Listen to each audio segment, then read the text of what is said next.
छोटे बच्चों को मस्त खेल खेलने से मतलब काम स्टार्ट होगा इन पे टाइल वगैरह लगाने का। श्री बद्रीनाथ धाम के कपाट भी क्लोज हो रहे हैं। सीमेंट से ना हाथ बहुत जल्दी खराब हो जाते हैं। उससे पहले मुझे देहरादून जाना है। गेहूं की पौध जम के आ चुकी हैं। घर बनाने की ये प्रोसेस काफी लंबी है। सुबह के 8 बजे आज बाहर का माहौल कुछ ऐसा है। आसमान पे पूरे बादल लगे हैं। बर्फीली चोटियां थोड़ी बहुत दिखाई दे रही हैं बादलों के बीच से। तो सबसे पहले आप सभी को मेरा प्यार व नमस्कार। मेरा नाम है आलोक राणा और स्वागत है आप सभी का देवभूमि उत्तराखंड के इन खूबसूरत पहाड़ों से। पहाड़ों में बारिश का मौसम बन तो रहा है, बस एक बार थोड़ी सी बारिश लग जाए तो पूरी पहाड़ियां बर्फ से ढक जाएंगी। पर वेदर में ऐसे कुछ भी नहीं दिखा रहा है। बाकी आज के दिन पे हमें यहाँ पे सीढ़ियां वगैरह डालनी है और कंक्रीट का सारा काम कंप्लीट करना है। बाकी घर के पीछे वाले खेत में देखिए आजकल गेहूं की पौध जम के आ चुकी हैं, जबकि कुछ समय पहले ही यहाँ बीज बोए हैं। और यहाँ पे देखिए गेट का काम भी लगातार जारी है। आज यहाँ पूरी कंक्रीटिंग वगैरह कर देंगे। पहले ऊपर छत में थोड़ी बहुत कुछ तराई करनी है आज। बाकी गांव के रास्ते फिर से लगने लगे हैं कि जैसे केदारनाथ धाम वाला रूट होगा। मतलब ज्यादातर लोगों के घर पे कंस्ट्रक्शन लगे हैं तो घोड़े खच्चर लगातार मेटेरियल घर तक पहुँचा रहे हैं सभी के। और प्रीति ने देखिए इतनी सारी फुलझड़ी जलाई कि सारे तार ऐसे ही छोड़े हुए हैं।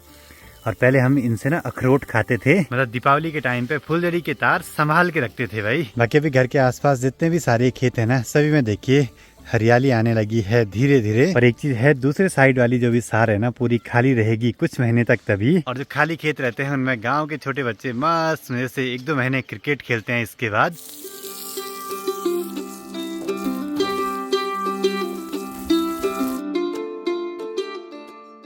घर बनाने की ये प्रोसेस काफ़ी लंबी है और छोटी छोटी चीज़ों पे अगर ढंग से ध्यान दिया जाए ना तो सब चीज़ें फिर बढ़िया रहती हैं। और इन चीज़ों को खुद करने का तो मज़ा ही कुछ अलग रहता है। बाकी आज बादल लगे हैं तो ऐसे में बारिश किसी भी समय आ सकती है। पर आज हमें ये वाला काम पूरा निपटाना है। यहाँ सीढ़ियाँ वगैरह बनानी है जिसके लिए मसाला तैयार होगा यहाँ पे।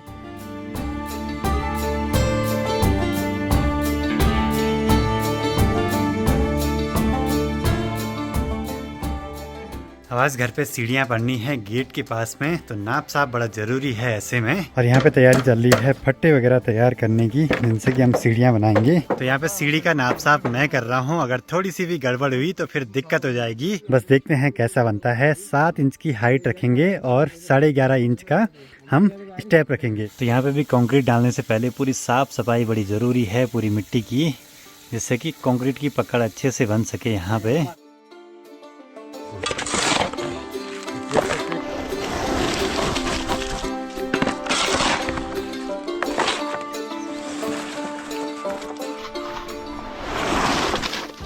हम कर रहे हैं फुल लेबर का काम आज। पर इस सीमेंट से ना हाथ बहुत जल्दी खराब हो जाते हैं। दिन भर जो काम करते होंगे पता नहीं कैसे करते होंगे, क्योंकि हमारा तो कभी कभी हो पाता है काम सीमेंट का। तो एक सीढ़ी हम रख रहे हैं स्टेप करीब 11 से 12 इंच के आसपास, और ऐसे कुछ जुगाड़ करा है नाप रखने के लिए। बाकी यहाँ पे बन रही है 4 सीढ़ियाँ, एक तो पड़ गई, अभी 3 और बाकी हैं।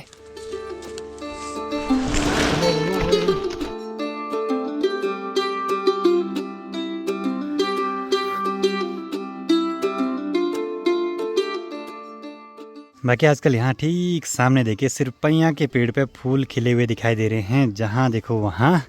और ऊपर जंगल में तो बहुत सारे पेड़ हैं पैया के।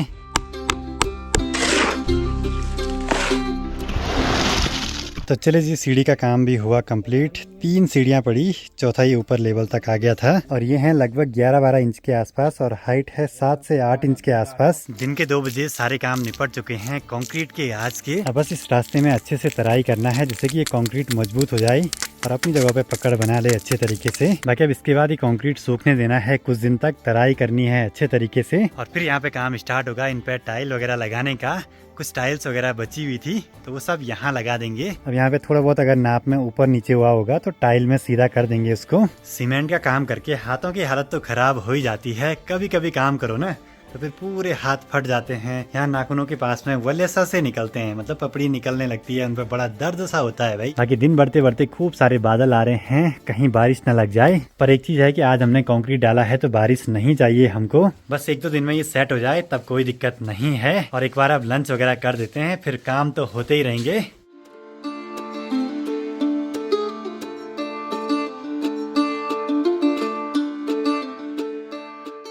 3:15 बजे यहाँ से भी सनसेट हो चुका है पूरी तरीके से। बाकी माँ भी पहुँच चुकी हैं परवाड़ी वाले घर के काम निपटा के। आज गांव में मीटिंग है तो थोड़ा सा जल्दी आगे हैं। माँ काम देख रही हैं कैसा हुआ क्या हुआ। पापा जी भूल गए स्कूटी की चाबी। पहाड़ों में रहने का फायदा, यहीं से नीचे रास्ते तक हम फेंक सकते हैं इसको। सुबह के टाइम खूब सारा मेहनत भरा काम और शाम के टाइम बस आराम ही आराम भाई। बस अब अगले 1-2 दिनों तक मौसम बिल्कुल बढ़िया चाहिए। बाकी यहाँ पे देखिए छोटे छोटे बच्चे मस्त में से डब्बे बजा रहे हैं। बाकी आज यहाँ इतना सारा काम हुआ है। कल परसों हमने ये रास्ता डाला और आज यहाँ सीढ़ियाँ बन चुकी हैं तो बढ़िया लग रहा है। अब अगर मन करेगा तो इनमें टाइल्स वगैरह या खपरेल की जो टाइल होती हैं वो भी लगा सकते हैं और इसको ऐसे ही रहने दे सकते हैं। अभी कुछ भी फिक्स नहीं है भाई। बाकी गांव में सभी लगे हैं अपने अपने कामों में। छोटे बच्चों को मस्त खेल खेलने से मतलब, और बड़े सभी लगे हैं कोई खेती बाड़ी के कामों में, कोई घर बनाने के कामों में। पर आसपास ना आजकल खूब सारे पैया के पेड़ हैं। मन कर रहा है बस देखते जाएं इनको, और बड़े सुंदर लगते हैं ऐसे में।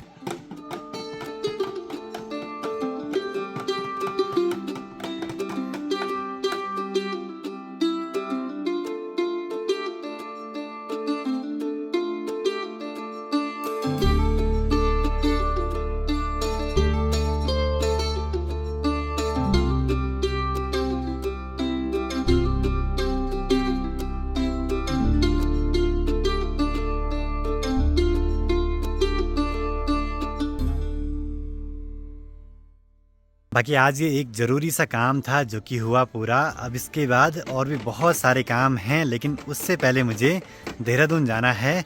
जो लकड़ी वाले मिस्त्री हैं उन्होंने एक पर्चा दिया है।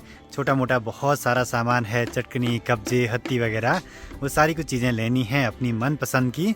और साथ ही अपनी जो हार्ड डिस्क है उसको रिप्लेस करने के लिए भी देना है। सारे काम जरूरी हैं और सारे एक ही साथ आगे हैं तो सब करने भी जरूरी हैं। कुछ दिनों में श्री बद्रीनाथ धाम के कपाट भी क्लोज हो रहे हैं तो वहाँ भी पहुँचना है। और उसके 2 दिनों के बाद भगवान मध्यमहेश्वर जी के कपाट भी क्लोज हो जाएंगे तो फिर वहाँ के लिए भी आना है। अभी काम ऐसे है ना जो पहले के छूटे हुए हैं पर अब करने बड़े जरूरी हैं। जब नीचे वाली मंजिल का काम चल रहा था तभी हमने रास्ता, गेट, सीढ़ी वगैरह सब चीज़ें बनानी थी, लेकिन उस समय इतना आइडिया भी नहीं था। बाकी अभी यहाँ छत पे ना फिनिशिंग का काम भी हुआ पूरा, लेकिन ये टैंक है ना सिर्फ हमने एक ही टैंक अभी फिट करा है। 2 टैंक ही फिट करने बाकी हैं। छोटे मोटे इतने सारे काम हैं कि क्या ही बोलें भाई। बस घर पे रहने का टाइम मिलना चाहिए तभी ये काम हो पाएंगे। तो पिछली बार जब हमने पानी की फिटिंग करी थी लगभग आज से 2-2.5 साल पहले, तो पीछे गैलरी में हमने गेट वॉल सीमेंट के अंदर दबा दिए थे। वो दबाने पड़े किसी मजबूरी के कारण पानी का ढलान निकालने के लिए। अब हमें वो कंक्रीट तोड़ के वो गेट वॉल ऊपर निकालने हैं और बाद में उनकी जगह दूसरी बनानी है। यही होता है, कोई काम अगर प्री प्लानिंग के साथ ना हुआ हो तो उसमें तोड़ फोड़ तो होती है। जैसे यहाँ पे इन टाइलों के साथ हुआ था। खैर अब लगने के बाद तो बढ़िया ही लगती हैं, लेकिन जिस समय तोड़ फोड़ हो रही थी ना उस टाइम एक बारी तो हमें लग रहा था कि अच्छा बन भी पाएगा या नहीं, लेकिन धीरे धीरे हो रहा है काम। बाकी अब घर पे देखिए खूब सारे शादी के कार्ड भी आ रहे हैं। मतलब कि शादियों का सीजन भी लगातार है इसके बाद, तो हर जगह जाना भी है शादी अटेंड करने के लिए। अच्छी बात यह कि हमारे पास आजकल मशीन है तो इससे काम हो जाएगा आसानी से। ऐसी मशीनें अगर अपने पास हों तो सारे काम आसान हो जाते हैं, नहीं तो सबल से सारे काम करने पड़ेंगे। देखो जी ऐसे गेट वॉल देखे हैं किसी के? ये देखो पूरा कंक्रीट पड़ा है चारों ओर। एक ही यहाँ पे है पूरा कंक्रीट के अंदर।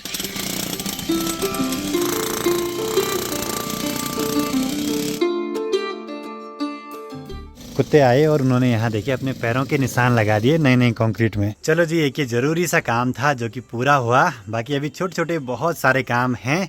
अभी पानी की फिटिंग इस हिसाब से करवानी है कि ऊपर टैंक का अलग गेट वॉल्व, किचन का अलग गेट वॉल्व। बाकी कुत्तों ने अपने पैरों के निशान लगाए, अब वो मिटाने बड़े जरूरी हैं।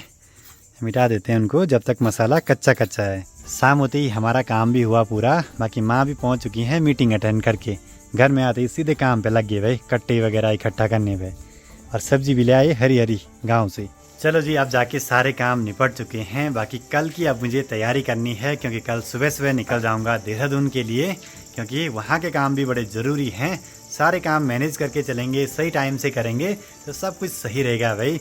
बाकी अब इस वीडियो को भी यहीं पे क्लोज़ करते हैं। वीडियो पसंद आए तो इसको लाइक कीजिए, कमेंट कीजिए और अपने दोस्तों के साथ शेयर कीजिए। मैं आलोक राणा मिलता हूँ आपसे अगली नई वीडियो में। तब तक के लिए जय हिंद, जय भारत, जय देवभूमि उत्तराखंड।